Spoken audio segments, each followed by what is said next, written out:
Selamat datang ke induksi keselamatan untuk kontraktor bekerja di Oleon.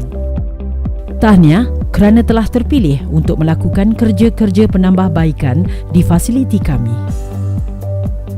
Sebelum memulakan kerja di dalam fasiliti kami, anda hendaklah mendengar terlebih dahulu induksi keselamatan ini. Oleon sentiasa mengamalkan polisi kesihatan dan keselamatan yang jelas terhadap para pekerja, kontraktor dan juga pelawat bagi memastikan kesihatan dan keselamatan mereka terjamin sepanjang berada di dalam fasiliti kami. Pastikan anda telah melengkapkan borang pendaftaran kontraktor sebelum masuk ke kawasan kilang. Pakai peralatan perlindungan diri dengan lengkap. Antaranya ialah kasut, topi, kacamata dan jaket lengan panjang. Ujian ringkas akan dijalankan sejurus induksi ini berakhir dan anda perlulah lulus sebelum pelekat diberikan.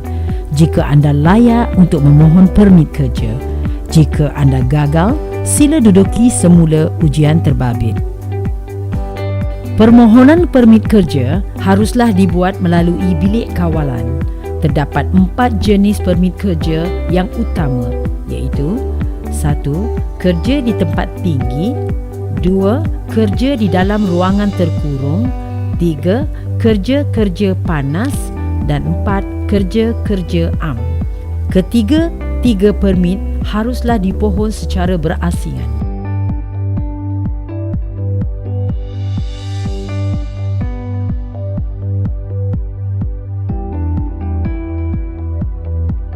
Beri perhatian kepada sebarang papan tanda amaran seperti caution, mind your head, hot surface dan lain-lain.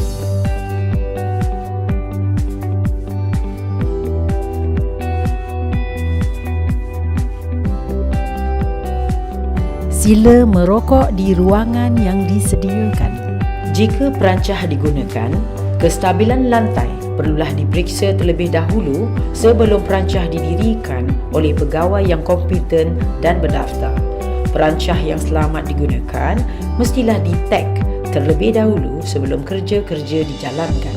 Jika kerja melibatkan bekerja di tempat tinggi lebih dari ketinggian 2 meter, permit kerja hendaklah dimohon terlebih dahulu.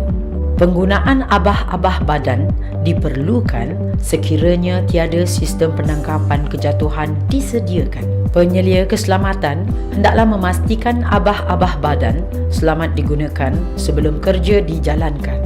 Sekiranya anda menggunakan tangga, pastikan ia hanya digunakan sebagai akses ke pelantar dan bukannya sebagai pelantar kerja, dan hanya seorang pekerja yang dibenarkan berada di atas tangga pada satu-satu masa.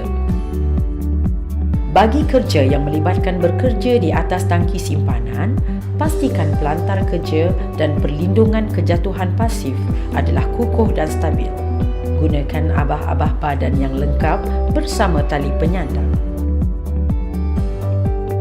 Untuk kerja selamat, pastikan anda 1.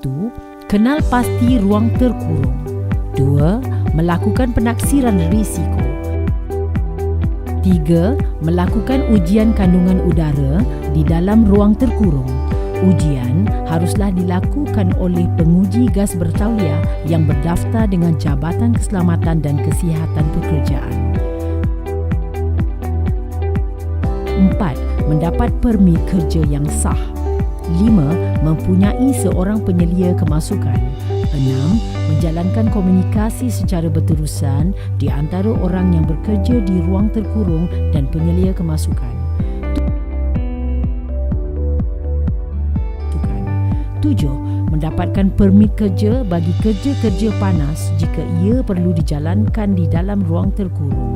8. Menjalankan kawalan hazard dengan secukupnya. 9.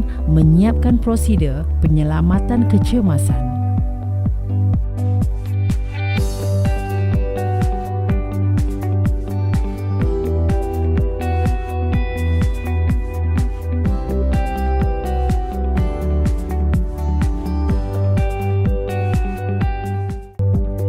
Jika anda terlihat sebarang kemalangan, kejadian nyaris, mana-mana situasi yang tidak selamat dan perbuatan tidak selamat.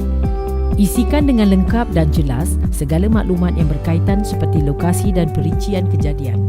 Serahkan report kepada Pegawai Keselamatan atau Jabatan HSE. Jika anda mendengar bunyi siren, hentikan segala aktiviti dan jangan panik. Patuhi arahan hos anda untuk melakukan pengungsian dengan kadar segera. Beri perhatian kepada papan tanda keluar dan ikutinya sehingga anda menemukan tapak berkumpul semasa kecemasan.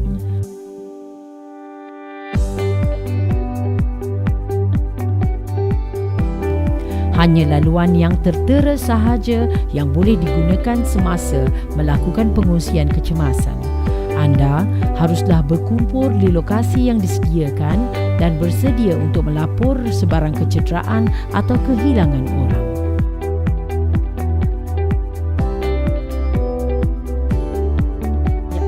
Setelah tamat kerja-kerja, pastikan segala sisa buangan yang terhasil dilupuskan dengan betul. Bagi sisa buangan am, lupuskan di tapak pelupusan sampah yang berdaftar dengan Jabatan Pengurusan Sisa Pepejal Negara. Bagi sisa buangan terjadual, label dan simpan berdasarkan peraturan kualiti alam sekeliling, buangan terjadual 2005 dan lupuskan di tapak pelupusan yang berdaftar dengan Jabatan Alam Sekitar